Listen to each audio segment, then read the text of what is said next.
뉴스 시작합니다. 김인수입니다. 전 국민에게 민생회복 지원금이 지급됩니다. 이재명 정부의 첫 민생회복 소비 쿠폰 신청과 그 지급이 오는 21일부터 이뤄집니다. 전 국민 1인당 15만 원이 기본으로 지역과 소득에 따라서 최대 55만 원까지 차등 지급됩니다. 어떻게 신청을 하고 또 어떻게 하면 지급받을 수 있는 건지 광민경 기자가 오늘의 첫 소식으로 보도합니다. 민생회복 소비 쿠폰 지급이 이번 달 21일부터 시작됩니다. 이번 소비 쿠폰은 1차와 2차로 나눠 지급하는데 1차 신청은 오는 21일 오전 9시부터 9월 12일 오후 6시까지 진행됩니다. 올해 6월 18일 기준 우리나라에 거주하고 있는 국민이라면 누구나 신청할 수 있습니다. 신청 첫 주에는 출생연도 끝자리를 기준으로 요일제를 실시합니다.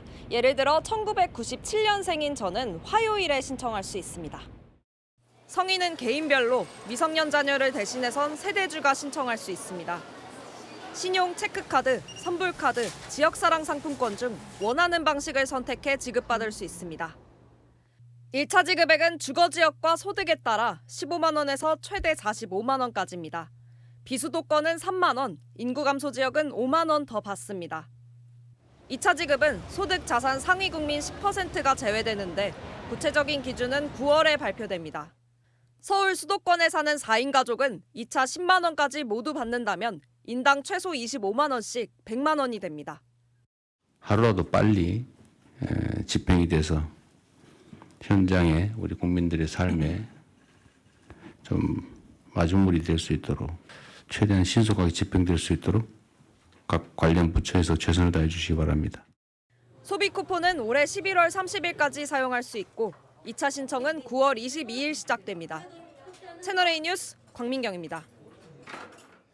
이와 함께 정부는 위축된 소비 심리를 회복시키기 위해서 이 고효율 가전제품을 사면 그 가격의 10%를 환급해 주기로 했습니다.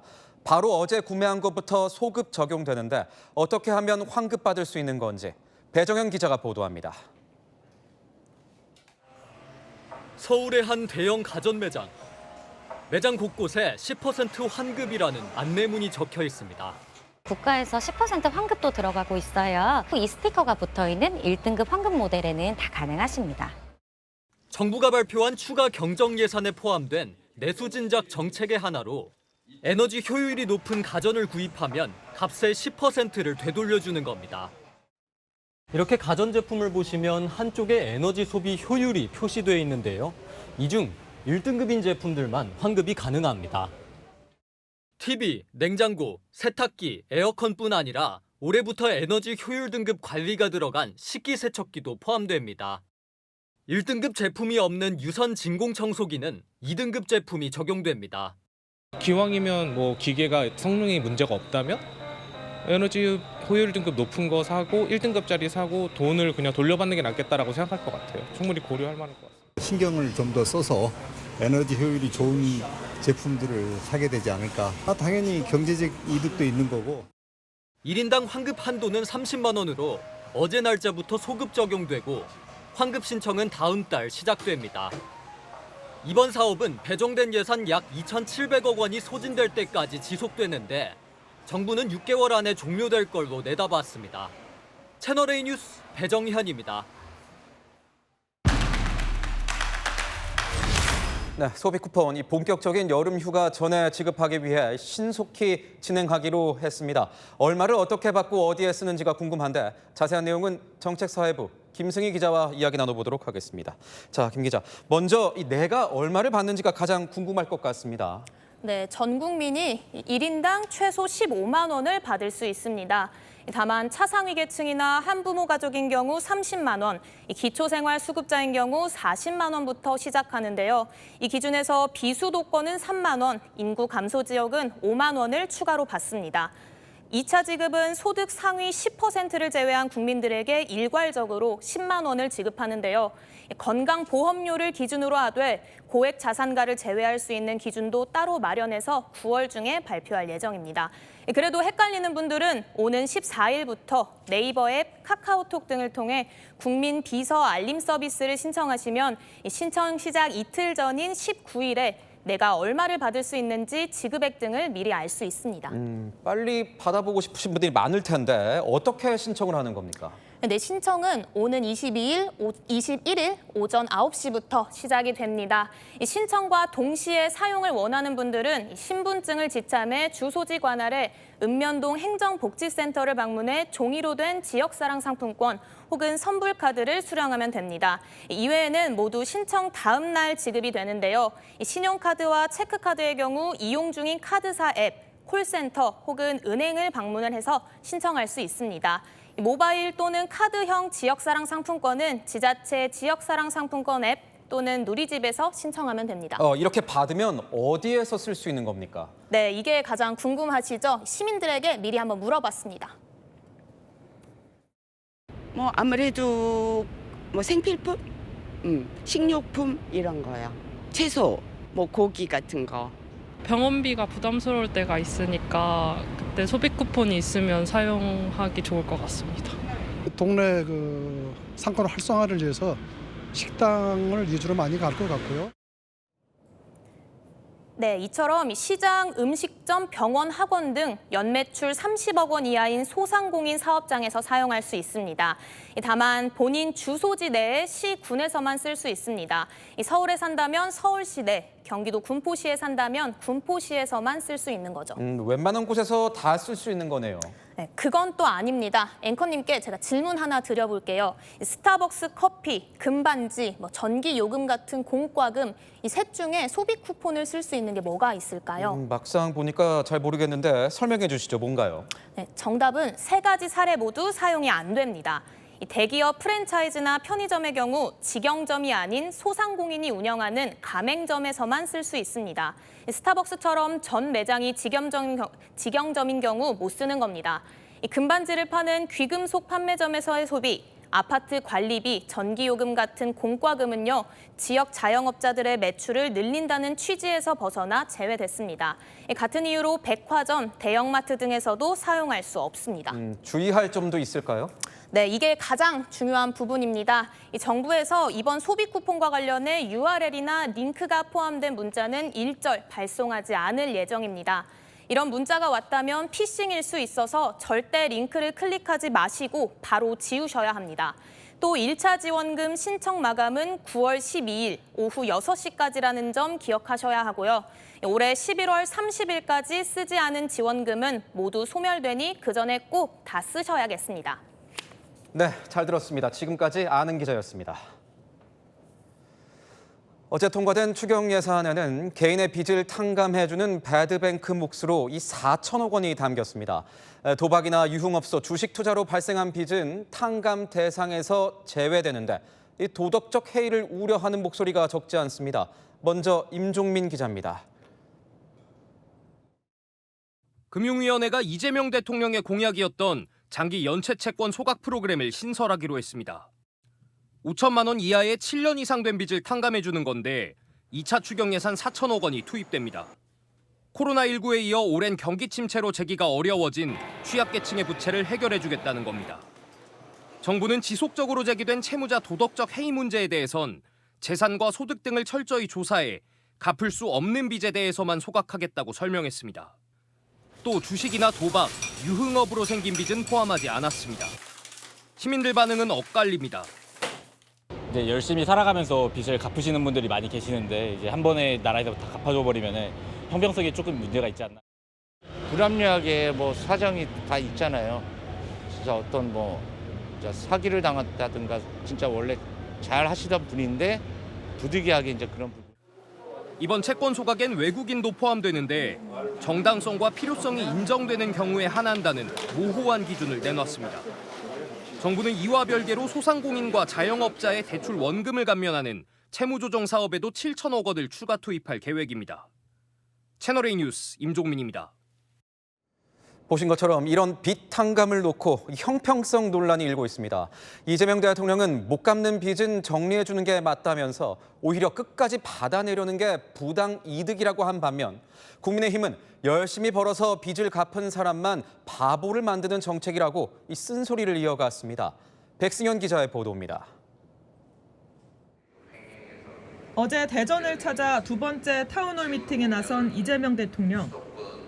이 대통령은 정부가 추진하는 채무조정 정책의 필요성을 거듭 강조했습니다. 예측했던 위험, 이미 다 비용으로 산정해가지고 이자로 받고 있는 부실채권, 못 갚는 걸 끝까지 쫓아다니면서 받으면 부당이득이 되는 거예요, 사실. 이건 정리를 해주는 게 맞습니다. 그게 이제 형평성에 맞다. 도덕적 해이를 불러올 수 있다는 지적에 대해서도 이렇게 반박했습니다. 갚을 능력이 되는데 7년 지나면 탕감해 줄지 모르니까 신용불량으로 7년 살아보시겠습니까? 국민의힘은 이 같은 이 대통령 발언을 문제 삼았습니다. 최수진 원내대변인은 자본시장에 대한 심각한 왜곡을 넘어서 상법 등 시장 경제의 근간을 흔드는 발언이라고 지적했습니다. 최근 SNS를 통해 국가가 채무를 탕감해 주니 빚을 갚지 말라는 글이 넘쳐나고 있습니다. 송원석 비대위원장은 열심히 빚 갚는 사람만 바보가 됐다고 지적했습니다. 채무 탕감 정책은 성실하게 살아온 사람들의 시각에서 보면 형평성에 전혀 맞지 않다며 형평성에 맞다고 한 이 대통령 발언을 받아친 겁니다. 도박빚을 걸러내는 건 현실적으로 불가능하다고도 지적했습니다. 채널A 뉴스 백승현입니다. 민주당은 이번 2차 추경안에 대통령실 특활비 41억 원, 검찰 특활비 40억 원을 포함해 총 105억 원의 특활비를 되살렸습니다. 민주당이 야당 시절 불필요한 쌈짓돈이라면서 전액 삭감했던 예산입니다. 국민의힘은 민주당이 대통령실 특활비를 복원하기 위해서 검찰 특활비를 끌어들였다고 지적했습니다. 정현주 기자가 보도합니다. 국민의힘은 대통령실 특수활동비를 부활시킨 민주당을 향해 민생은 핑계였을 뿐 본심은 특활비에 있었다고 지적했습니다. 더불어민주당은 과거 스스로 삭감했던 대통령실 등의 특활비를 언제 그랬냐는 듯 부활시켰습니다. 위선의 극치이자. 주진우 국민의힘 의원은 민주당이 추경안에 대통령실 특활비 41억 원을 슬그머니 끼워 넣었다며 북한과 긴장이 완화됐다면서 안보 특활비가 왜 필요한가 염치 없다고 비판했습니다. 이와 함께 민주당이 해체 수준으로 개혁하겠다던 검찰의 특활비를 복원시킨 건 사실은 대통령실 특활비를 부활시키기 위한 방어책이라고 꼬집었습니다. 대통령실 특활비를 위한 명분 쌓기용으로 검찰 특활비까지 끌어들였단 겁니다. 특히 야권 일각에선 검찰 특활비의 경우 검찰개혁 입법 완료 이후 집행한다는 단서가 달린 만큼 사실상 대통령실 특활비만 복원시킨 것과 다름없다는 목소리도 나옵니다. 검찰 특활비를 두고는 민주당 일부 의원들과 조국혁신당 등 범여권 내부 반발이 불거졌습니다. 정권이 바뀌었으니 검찰의 칼도 정의로운 칼로 바뀌었습니까? 검찰이 충성스러운 사냥개가 될 것이라는 믿음이 생겼습니까? 민주당은 검찰 특활비가 부활하더라도 검증 절차를 통해 국회 통제를 받도록 하겠다는 방침입니다. 채널A 뉴스 정현주입니다.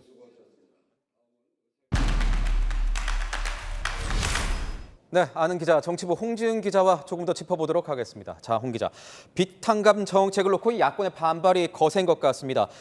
대통령이 부당 이득이라는 표현까지 썼던데 이건 무슨 말입니까? 네, 장기 연체자에 대한 금융기관의 추심을요, 부당 이득이라고 봤습니다. 일단 이재명 대통령의 설명은요, 이렇습니다. 가령 10명의 채무자가 있다고 가정한다면 이 중 1명이 못 갚을 걸 계산해 상환 능력이 있는 채무자들에게 이자를 싹 다 받았는데 상환 능력이 없는 1명에게 돈을 끝까지 받아내는 건 이중으로 이득을 본 거란 거죠. 다시 말하면 위험 비용을 다 산정해서 이 이자율을 적용해 받고 있는데 장기 연체자에게까지 받는 건 부당하다, 뭐 이런 의미인 거군요. 네, 그렇습니다. 은행의 부당한 이득고리를 국가가 끊어주는 게 성실한 상환자와 어려운 상환자의 형평성을 지키는 거라고 본 거죠. 당장 야당에서는 시장 경제의 근간을 흔드는 발언이라고 비판했습니다. 송원석 국민의힘 비대위원장은요, 성실하게 일하고 아끼면서 꼬박꼬박 갚은 분들 입장에선 형평성이 아니라 역차별이라고 꼬집었습니다. 하지만 도덕적 해이, 뭐 이런 우려도 분명히 존재하지 않습니까? 네, 국가가 적극적으로 탕감을 해준다면 성실하게 빚을 갚긴보다는 정부 지원에 기대는 심리가 만들어질 수 있겠죠. 이것이 채무 조정을 반대하는 측의 논리입니다. 하지만 대통령의 생각은 여기에서도 조금 다릅니다. 빚을 갚지 못하면 신용 불량자가 되고 일을 할 수도 제대로 살 수도 없는데 정부가 빚을 탕감해 줄 거란 막연한 기대에 기대해 7년을 어렵게 살겠냐는 거죠. 정부는 7년 이상 연체자라면 정말 빚을 갚을 능력이 없다고 봐야 하고 정부가 구제할 국민이라고 본 겁니다. 국민의힘은 정부가 도박빚을 선별하겠다고 말하지만 과연 7년 전에 빚을 지게 된 이유를 밝혀내는 건 현실적으로 불가능하다고 지적했습니다. 여야 쟁점인 이 특활비도 한번 짚어보도록 하죠. 오늘 국무회의에서 의결이 됐는데 검찰 특활비 같은 경우에는 조건부라는 거죠. 네, 검찰개혁 입법 후에 집행하겠다는 건데요.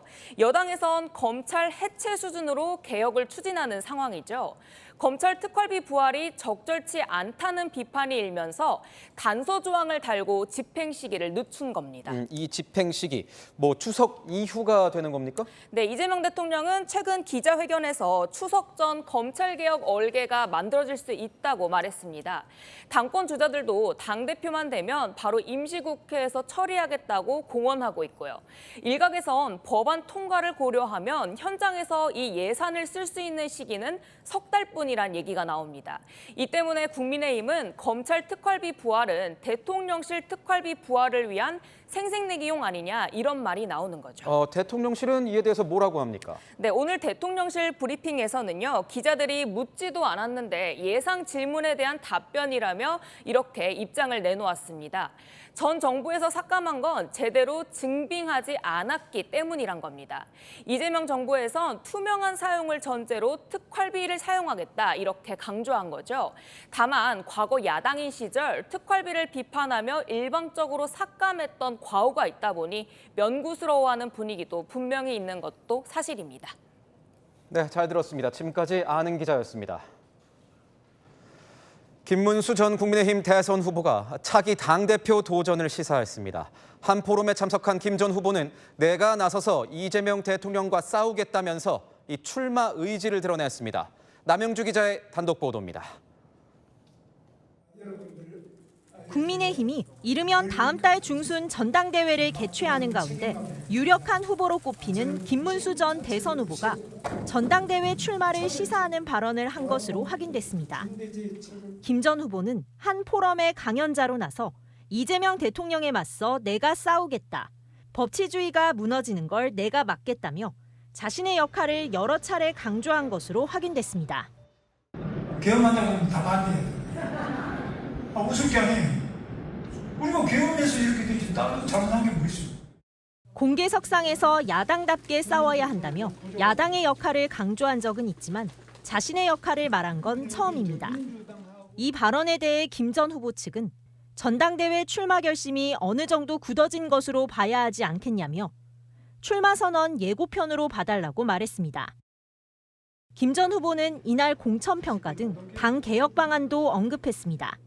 공천도 그냥 갑자기 누구를 위해서 낙하산 때리는 게 아니라 밑에서 지각했냐 아니냐 몇 번 왔냐 동네 봉사는 몇 번 했냐 심지어는 헌혈도 한 적이 있냐 아무도 없냐 그런 거 전부 다 기록을 해요. 그 점수를 공천한테 딱 갖다 놓고 몇 점 딱 매겨요. 김 전 후보는 함께 대선 경선을 뛴 한동훈 전 대표, 또 이준석 개혁신당 의원을 언급하며 이재명 정부에 대항하기 위해선 계파를 가르지 말고 힘을 합쳐야 한단 말도 한 것으로 전해졌습니다. 채널A 뉴스 남영주입니다. 이진숙 방송통신위원장이 대전 MBC 사장 시절 법인카드 사적 사용 혐의로 경찰에 출석해 조사를 받고 있습니다. 이 위원장은 정치적 목적이 있는 수사라고 했습니다. 김대욱 기자의 보도입니다. 회색 정장 차림의 이진숙 방송통신위원장이 경찰서 안으로 들어옵니다. 여기서 얘기 좀 할게요. 작심한 듯 말을 이어갑니다. 정권 교체기가 되니까 어떻게든 문제를 삼아서 이진숙을 손을 보는 것이 아닌가, 이런 개인적으로 생각을 그렇게 할 수밖에 없어요. 10년 전 대전 MBC 사장 당시 법인카드 유용 의혹 수사는 정치적인 목적이 분명히 있다는 겁니다. 수차례 경찰의 출석 통보에 응하지 않은 점에 대해선 혐의가 없기 때문이라고 강조했습니다. 경찰의 늑장, 봐주기 수사 등 비판에 자진 출석을 결심했다고 설명했습니다. 왜 이진숙을 봐주느냐라고 하는 그런 기사들이 나오는 걸 보고 유성경찰서 또는 경찰에 그런 피해가 갈까 봐 반드시 나와야 되겠다. 더불어민주당 의원들은 이 위원장이 대전 MBC 사장 시절 법인카드로 접대비를 부당 지출했다며 업무상 배임 혐의로 지난해 7월 고발했습니다. 경찰은 지난 1월부터 카드 사용처에 대한 압수수색을 진행하고 이 위원장에게도 출석 요구서를 보냈지만 지금까지 응하지 않았습니다. 이 위원장이 출석함에 따라 법인카드 사용 내역과 사적 유용 정황에 구체적인 진술을 받을 것으로 보입니다. 채널A 뉴스 김대욱입니다. 서울 곳곳을 돌아다니면서 차량, 승강기, ATM까지 닥치는 대로 레코칠 낙서를 한 남성이 경찰에 검거됐습니다. 피해 금액만 1,500만 원에 달하는데 이런 범행을 저지른 이유는 과연 뭐였을지 김세인 기자가 취재했습니다. 은행 자동입출금 코너에 들어오는 한 남성. 쇼핑백에서 스프레이를 꺼내들더니 현금 인출기에 형광색 레커를 뿌려대기 시작합니다. 낙서를 마치고 유유히 사라지는 남성. 지하주차장 벽면과 주차된 차량들에도 무차별 레커칠을 하고 엘리베이터에서도 파란색 스프레이를 뿌려댑니다. 서울 종로구에서 건물 곳곳에 낙서가 돼 있다는 신고가 접수된 건 지난 5월 27일. 남성은 엘리베이터에 레커칠을 한 뒤 곧장 찜질방으로 향했습니다. 출동한 경찰은 CCTV에 찍힌 인상착의를 토대로 찜질방 내부를 수색해 40대 남성을 체포했습니다. 경찰분들이 한 6분 정도 오셔가지고 레커칠한 사람을 데리고 갔어요. 많이 정도는 아니었던 것 같아요. 남성이 사흘 동안 낙서를 한 곳은 총 22곳. 차량 등 피해 금액만 1,500만 원에 달합니다. 남성은 범행 이유에 대해 사람들이 나를 해치려고 했다는 취지로 진술한 걸로 전해졌습니다. 경찰은 남성을 재물손괴 혐의로 구속하고 검찰로 사건을 넘겼습니다. 채널A 뉴스 김세인입니다. 지하철 승강장에서 어린 학생들을 폭행한 뒤 이 금품을 빼앗은 40대 노숙인이 경찰에 붙잡혔습니다. 20대 아들이 자신의 어머니에게 흉기를 휘두른 끔찍한 사건도 있었습니다. 공국진 기자입니다. 미용실 출입구에 폴리스 라인이 쳐졌습니다. 미용실 바닥 곳곳엔 혈흔이 그대로 남았습니다. 미용도구 등도 어지럽게 흩어져 있습니다. 오늘 낮 12시쯤 경남 창원에서 20대 남성이 어머니가 운영하는 미용실에서 흉기를 휘둘렀습니다. 피 묻은 칼 들고 막 왔다 갔다 하니까 장난이죠. 가게 앞으로 오는 것 같길래 그냥 가게 옆으로 그냥 피해버렸어요. 가게 안에서 안 보이는 곳으로. 흉기에 찔린 어머니는 병원으로 옮겨졌지만 위중한 상태로 알려졌습니다. 미용실에 있던 손님 2명도 남성이 휘두른 흉기에 다쳤습니다. 20대 남성은 현행범으로 체포됐는데 범행 동기 등 진술을 거부하고 있습니다. 특수상해로 현행범 체포는 했고요. 살인의 고의가 인정이 되면 살인 미수가 될 수 있고. 순찰차에서 내려 황급히 뛰어가는 경찰. 모자를 쓴 남성을 붙잡아 지구대로 끌고 갑니다.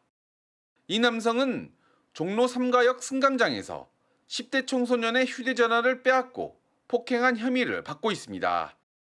범행 이후 남성은 종로 일대를 배회하다 30여 분 만에 경찰에 체포됐습니다. 구급대원들이 응급환자 2명을 들것에 싣고 배에서 내립니다. 전북 고창 90포항 인근 해상에 정박 중인 바지선에서 크레인 해체 작업을 하던 2명이 갑판으로 추락했습니다. 머리와 손을 크게 다쳐 병원에서 치료를 받고 있습니다. 높은 파도에 크레인이 부러지면서 사고가 난 것으로 보입니다. 채널A 뉴스 공진입니다. 트럼프 미국 대통령이 12개 나라에 이 관세율이 적힌 서한을 보내겠다면서 그 날짜를 지명해왔습니다. 모레 7일입니다. 과연 1차 통지 국가에 우리나라가 포함됐을지 관심이 모아지는데 위성락 국가안보실장이 내일 미국을 방문합니다. 이기상 기자입니다. 도널드 트럼프 미국 대통령이 12개국에 대한 상호 관세율이 적힌 서한에 서명했다며 90일 관세 유예가 끝나기 하루 전인 현지 시각 7일에 발송할 예정이라고 밝혔습니다. I did. I signed some letters, and they'll go out on Monday, probably 12. 12 different amounts of money, different amounts of tariffs, and somewhat different statements. 하루 전에는 현지 시각 4일부터 발송할 거라고 했는데 시점을 뒤로 미룬 겁니다. 또 어느 나라들이 대상인지 구체적인 관세율이 얼마인지 등은 말하지 않았습니다. 협상이 급한 우리나라는 위성락 국가안보실장이 내일부터 사흘간 미국 워싱턴 DC를 방문해 미국 측 인사들과 한미 간 재반 현안을 논의합니다. 어젯밤 편도 티켓 만들고 미국으로 급히 출국한 여한군 통상교섭본부장은 현지 시각 오늘 낮 워싱턴에 도착할 예정입니다. 미국 상호관세 유예 데드라인이 이제 임박했습니다. 그리고 현재 상황은 매우 유동적이고 또 굉장히 불확실한 그런 상황입니다. 여 본부장은 제이미슨 그리어 미국 무역 대표 등을 만나 협상 시간이 더 필요하다는 점을 강조할 걸로 예상됩니다. 채널A 뉴스 이기상입니다. 미국의 중심 백악관 상공에 B2 폭격기가 등장했습니다. 감세와 불법 이민 차단을 골자로 하는 법안이 통과되자 독립기념일을 겸한 대규모 자축 행사를 연 겁니다. 트럼프 대통령 한술 더 떠서 내년 독립기념일엔 백악관에서 격투기 대회를 열겠다고 했습니다. 박선영 기자의 보도입니다. 백악관 1호 B2 스텔스 폭격기와 F-35 전투기가 날아갑니다. 도널드 트럼프 미국 대통령은 영부인 멜라니아 여사와 함께 경례합니다. 워싱턴 DC에서 진행된 미국 독립기념일 행사에 최근 이란 핵시설을 타격했던 B2 폭격기를 등장시키며 본인의 지적을 강조한 겁니다. I think had probably the most successful almost 6 months as a president, and I know for a fact they're saying the last 2 weeks there has never been anything like it as far as winning. 트럼프는 이날 집권이기 국정과제 핵심 법안인 하나의 크고 아름다운 법안 서명식을 열고 축하하는 자리도 가졌습니다. 감세와 불법 이민 차단 등이 주요 내용인데 외신들은 이번 법안 통과는 트럼프와 공화당의 큰 정치적 승리로 평가된다고 분석했습니다.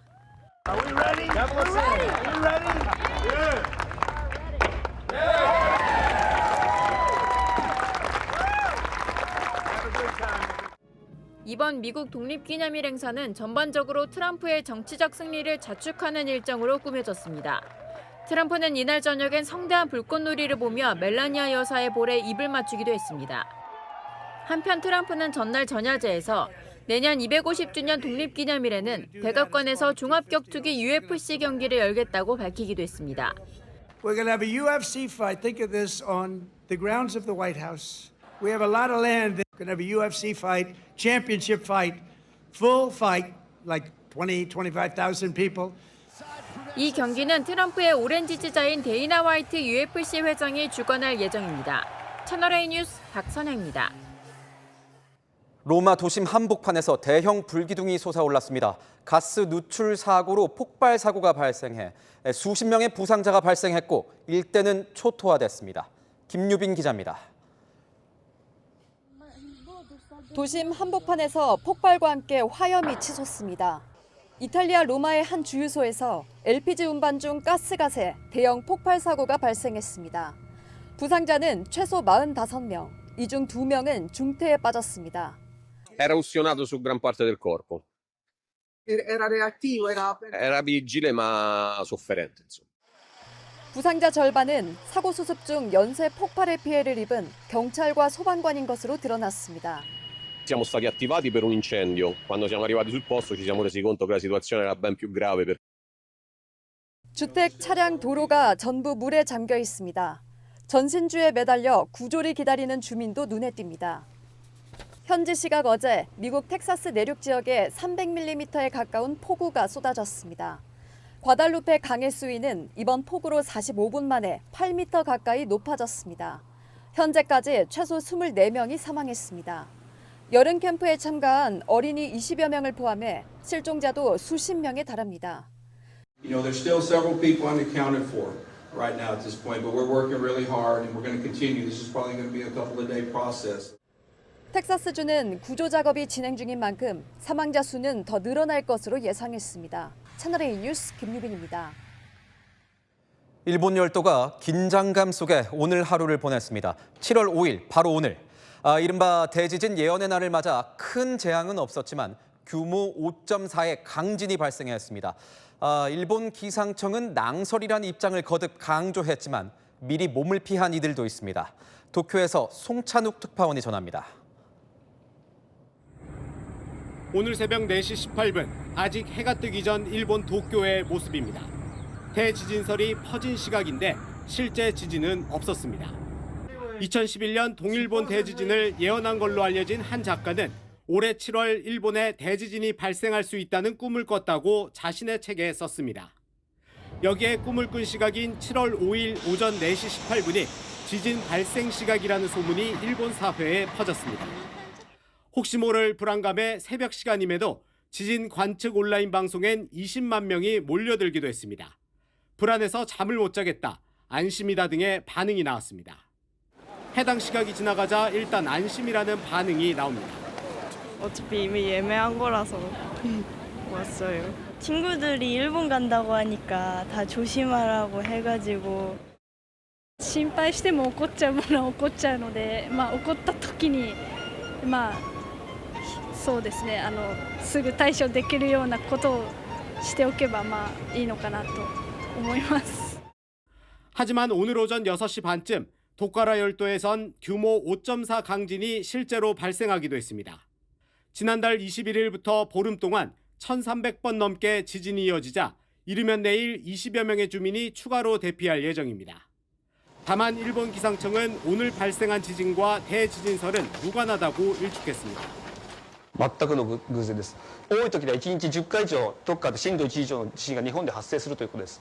ですので予言を言っているとたまたま当たる時はあります。 일본 기상청은 지진이 언제든 발생할 수 있기 때문에 평소에도 지진 대비를 철저히 해달라고 당부했습니다. 도쿄에서 채널A 뉴스 송찬욱입니다. 최근 북한은 여름 피서철을 맞아 강원도 원산 갈마해안 관광지구를 대대적으로 홍보하고 있습니다. 워터파크부터 VR 사격장, 4D 영화관까지 내부 모습을 영상으로 공개했는데 실상은 빛 좋은 개살구에 불과할 거란 지적이 나옵니다. 김정근 기자가 취재했습니다. 한 북한 여성이 머리에 VR 기기를 쓴 채 총을 들고 이리저리 움직입니다. 게임에 열중하는 여성을 보고 주변 사람들은 웃음이 터집니다. 화면 속 움직임에 맞춰 들썩이는 의자도 보이는데 영상에 뱀이 등장하자 사람들이 놀라 비명을 지릅니다. 북한의 최신 리조트 단지인 원산 갈마 해안 관광지구의 영상이 새로 공개됐습니다. 북한은 이곳을 지난 1일 정식 개장한 뒤 외부 사진을 공개한 적은 있지만 영상과 내부 모습을 공개한 건 이번이 처음입니다. 영상 속 북한 주민들은 보트나 수상 자전거를 타며 물놀이를 즐기고 모래 위에 우리 조국이라는 글씨를 써보기도 합니다. 물이 맑지, 경치가 좋지, 연한 바다가 한눈에 보이지, 내 나라가 제일입니다. 주민들은 저마다 스마트폰을 들고 신기한 듯 촬영하기도 합니다. 막상 와보니까 텔레비에서 보던 것보다 더 황홀하고 더 훌륭하고. 다만 전문가들은 이곳의 이용료가 북한의 일반 주민이 이용하기엔 너무 비싼 수준이어서 당분간은 건설 공로자 등에 대한 포상 관광이 줄을 이룰 걸로 보고 있습니다. 또 미국 북한 전문 매체 NK뉴스는 갈마지구 안내도에 있는 대형 호텔 17개 중 11개인 이름이 나와 있지 않다며 아직 6곳만 완성된 걸로 보인다는 분석을 내놓기도 했습니다. 오는 7일엔 첫 외국인 관광객으로 러시아 단체 관광객들이 이곳을 찾을 걸로 예상됩니다. 채널A 뉴스 김정근입니다. 정부의 고강도 대출 규제로 이 세입자를 구하지 못해서 발을 동동 구르는 집주인들이 생겨났습니다. 신규 분양단지의 경우 이 세입자의 전세 대출도 막혔기 때문입니다. 현금으로만 보증금을 낼 수 있는 세입자, 한마디로 현금 부자를 구해야 됩니다. 김태우 기자의 보도입니다. 이삿짐 트럭들이 드나드는 서울 서초구의 아파트 단지. 지난달 말일 입주가 시작됐지만 아직 세입자를 구하지 못한 빈집도 많습니다. 입주를 사흘 앞두고 정부가 아파트 분양 잔금을 세입자의 전세 대출금으로 치르는 걸 막아버렸기 때문입니다. 거의 50% 이상의 전세장 대출 부담세 지원을 하고 있거든요. 주인들도 그래서 큰일 났다, 이거 어떡하지? 그리고 가격대를 좀 많이 낮추고 있어요. 서울 강남의 한 아파트의 경우 집주인이 분양가의 3분의 1가량을 선금으로 내고 나머지는 세입자가 대출받은 전세보증금으로 잔금을 치를 수 있었는데 이제는 전액 현금으로만 잔금을 내야 하는 겁니다. 현금 부자 세입자를 구하는 일이 쉽지 않다 보니 며칠 새 전세 보증금 시세도 크게 낮아졌습니다. 이 아파트 전세 매물은 현재 84제곱미터 기준으로 최저가가 14억 5천만 원인데요. 지난달 거래된 최저가보다 1억 5천만 원 내려갔습니다. 전세자금 대출이 안 되니까 신용대출로서 하는데 대출 이율이 알다시피 너무 비싸지 않습니까? 부모님이 도와주시는 거 말고는 하기 어렵죠. 올 연말까지 입주를 앞둔 서울의 아파트 단지는 22곳. 전문가들은 수도권 곳곳에서 잔금 미납 사태가 속출할 수 있다며 전세 시장에 큰 변동이 올 걸로 전망했습니다. 채널A 뉴스 김태우입니다. 비상계엄 사태를 수사 중인 조은석 특검팀이 조금 전 윤석열 전 대통령 2차 조사를 마쳤습니다. 일주일 전 마무리 짓지 못했던 체포 방해 혐의는 물론 비화폰 기록 삭제 지시와 외환 혐의 등 이 혐의 전반에 대한 조사를 마쳤다고 합니다. 현장 취재기자 연결하겠습니다. 자, 송진섭 기자, 윤석열 전 대통령 조사 모두 종료된 겁니까? 네, 조은석 내란 특별검사팀은 조금 전 오후 6시 34분 윤석열 전 대통령에 대한 조사를 마쳤습니다. 윤 전 대통령은 현재 특검이 작성한 조서를 열람 중입니다. 윤 전 대통령은 저녁 식사를 거른 채 조서를 확인 중입니다. 조사 내용에 문제가 없다고 판단해 서명하는 절차를 거치면 오후 9시를 전후해 귀가할 걸로 예상됩니다. 특검은 미리 준비한 질문을 모두 소화한 걸로 전해졌습니다. 올해 초 관저에서 체포영장 집행을 저지하도록 한 혐의 외에 외환이나 국회 계엄 해제 방해 등 다른 의혹에 관해서도 조사가 이뤄졌습니다. 일주일 전인 1차 조사 땐 경찰이 조사를 주도했지만 이번엔 특검부와 파견검사가 조사를 맡았습니다. 변호인 4명을 대동한 윤 전 대통령은 진술 거부권을 행사하지 않고 전반적인 내용에 대해 답변한 걸로 알려졌습니다. 윤 전 대통령은 비상계엄을 위해 북한에 도발을 유도했다는 의혹 등 혐의 전반을 부인한 걸로 전해집니다. 1차 조사 때 조사 중단 등 파행을 겪었던 특검은 오늘 준비한 질문지를 모두 소화한 만큼 조사 내용을 바탕으로 윤 전 대통령에 대한 구속영장 청구를 검토할 걸로 보입니다. 지금까지 서울 고등검찰청에서 전해드렸습니다.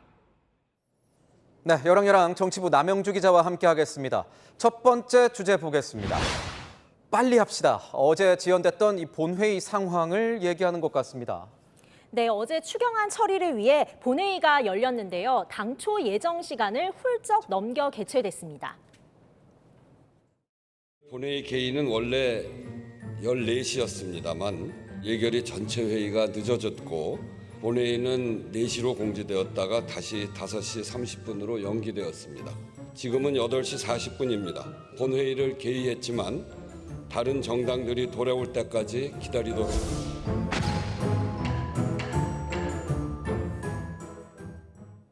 이 추경안에 반대한 국민의힘은 표결에 불참했잖아요. 네, 여당의 예결위 일방 처리와 본회의 개회 시간을 사전 통보 없이 연기한 데 반발하며 본회의장을 떠났습니다.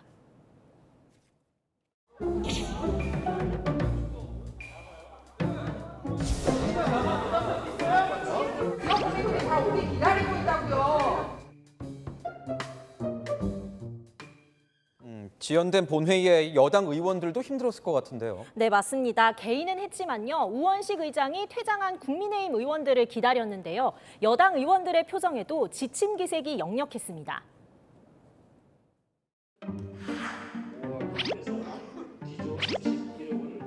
일방적으로 의사 일정이 진행된 것에 대해 다른 정당의 우려와 불쾌감을 이해합니다. 이런 일이 반복되지 않도록 노력해 주시기를. 네, 두 번째 주제 보겠습니다. 내가 아니다. 누굴 말하는 겁니까? 네, 민주당 조승래 의원입니다. 무슨 일 때문이죠? 네, 부활한 특수활동비에는요, 대통령실뿐 아니라 검찰 특활비도 있는데요. 검찰 해체 수준으로 검찰 개혁을 하는 마당에 누가 이 검찰 특활비를 부활시켰냐며 공분이 일었고 이 장본인으로 조 의원이 지목된 겁니다. 조 의원이 맞습니까? 네, 이 논란은요, 신정식 조국혁신당 의원의 SNS에서 불거졌습니다. 신장식 의원, 국민의힘이 정부 안에 없던 검찰 특활비 41억 원을 요구했고 민주당 조승래 의원이 액수 특정 없이 증액을 요구했다고 언급한 겁니다. 지금요, 이 문구가 삭제됐습니다. 네, 논란이 일자 조승래 의원은 SNS를 통해 자신이 요구한 건 대통령실 특활비라며 오해라고 해명했습니다. 마치 검찰 특활비를 부활시킨 게 조승래 의원인 것처럼 비춰진 거군요. 네. 네, 마지막 주제 보겠습니다. 이재명 대통령이 보이는데 타운홀 미팅 때 모습인 것 같아요. 대통령이 곤혹스러워했다죠? 네, 이재명 대통령은 일반 청중과 새 정부 정책에 대해 이야기하는 타운홀 미팅이 어제도 진행을 했는데요. 민원 상담소가 연상되는 장면이 연출됐습니다.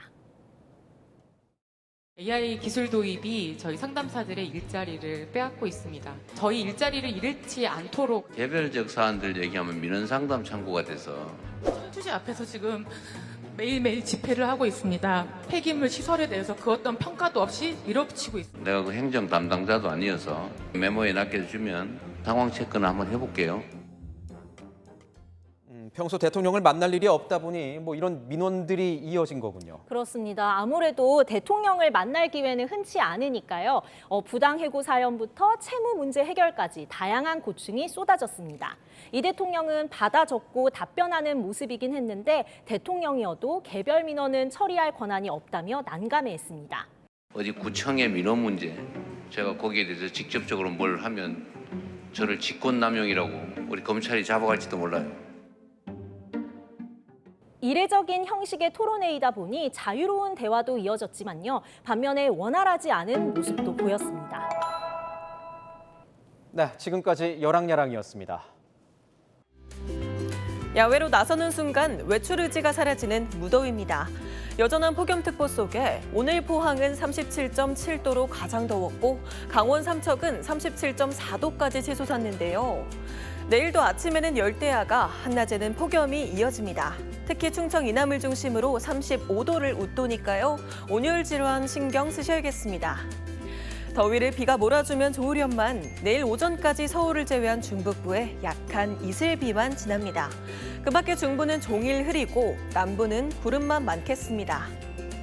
내일 서울은 26도로 출발하며 일주일째 열대야가 예상되고요. 강릉이 29도, 대구 26도로 출발합니다. 한낮에는 서울 33도, 전주 34도까지 오르겠습니다. 모레에도 중북부에 약한 장맛비가 지납니다. 이후 폭염은 더 극심해져서 화요일 서울의 낮 기온은 36도를 보이겠습니다. 날씨였습니다. 뉴스에이 마칩니다. 시청해주신 여러분 고맙습니다.